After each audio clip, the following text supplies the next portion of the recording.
último, vimos en el vídeo anterior toda la parte de monotonía, échale un vistazo si no lo has visto. Básicamente vimos que cuando una función, su derivada es positiva, está creciendo, cuando su derivada es negativa, está decreciendo, y si la derivada es cero es un posible máximo o mínimo.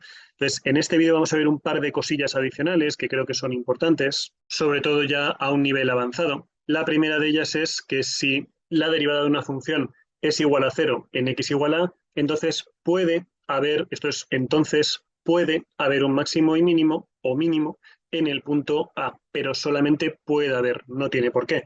Lo más habitual es que sí, un poco lo que veíamos antes.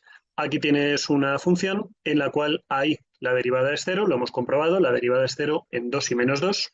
Aquí y aquí la derivada es cero y surge después que tienen un máximo y un mínimo. Pero como digo, no tiene por qué.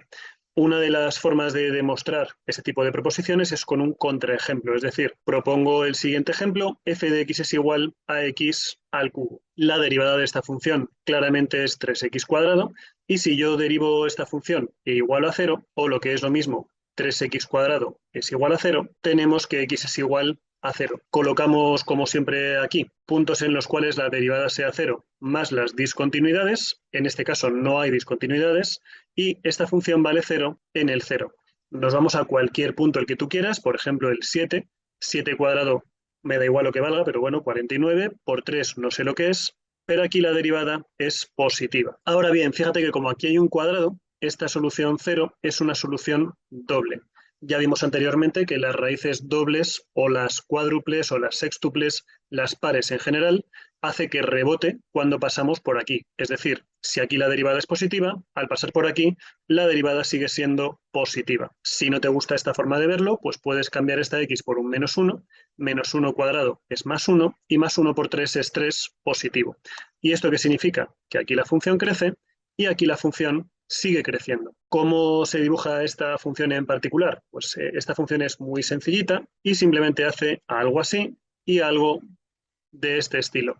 Pero fíjate que es cierto que si yo doy un paseo por aquí, la función va creciendo. Si yo me sitúo por aquí, la función va creciendo, pero si me pongo justo en el cero, justo aquí, yo estaría mirando al frente, ¿vale? Estaría con una pendiente horizontal. Haría algo de este estilo, me colocaría horizontal y a partir de ahí empezaría a subir.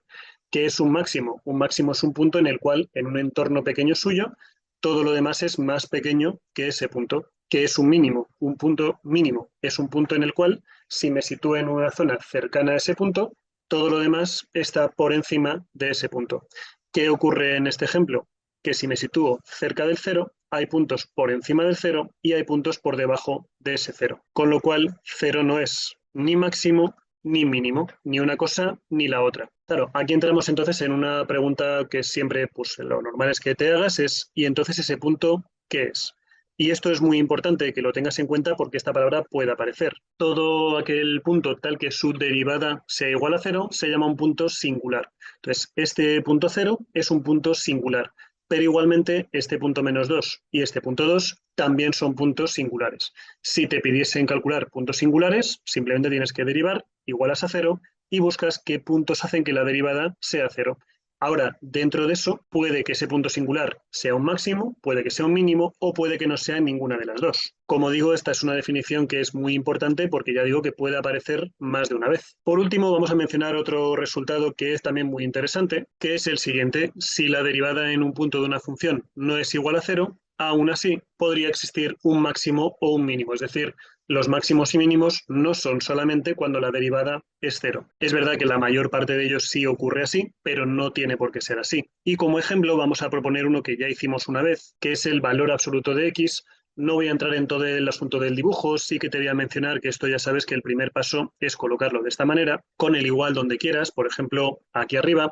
Esta es una función que el dibujo es muy sencillo, es la recta y igual a x, que deberías ya conocer más que de sobra, pero en la parte negativa, en vez de estar por aquí abajo, se pega media vuelta y hace así por aquí arriba. Claro, ¿qué le ocurría a este punto de aquí?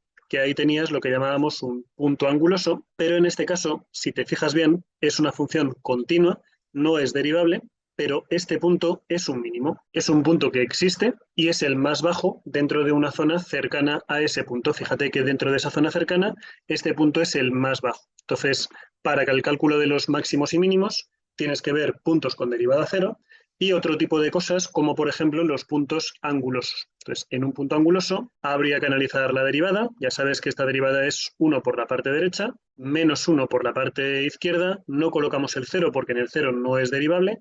Puntos de discontinuidad y puntos con derivada igual a 0, ya sabes. Y si colocamos aquí el punto 0, ¿qué le ocurre a la derivada por encima del 0? Pues da igual lo que pongas de valor, la derivada siempre vale 1 y si nos vamos atrás, la derivada siempre vale menos 1. Entonces, eso convierte a este punto en un punto mínimo. Entonces, como decía, no solamente cuando la derivada es 0, tenemos posibles máximos y mínimos.